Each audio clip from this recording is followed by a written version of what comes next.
פעם לא מאוחר מדי להחליף קריירה ולעשות שינויים בחיים.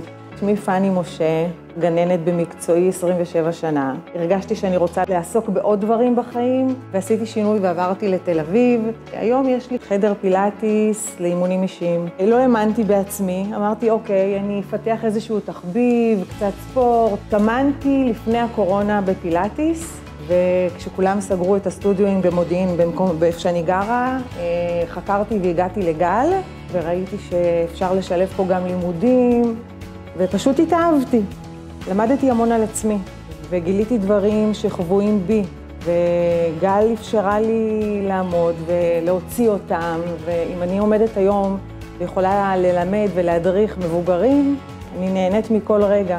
רכשתי הרבה כלים קודם כל ביטחון עצמי. אני מגיעה לפה פעם בשבוע קבוע להתחזק בדברים שאני מרגישה שיש צורך. לגל תמיד יש מה לחדש לנו, וזה בית, זה משפחה, זה הבית של כולנו. כל מי שרוצה לעשות משהו שהיא נהנית ממנו, רוצה לעשות איזשהו שינוי, זה מבורך.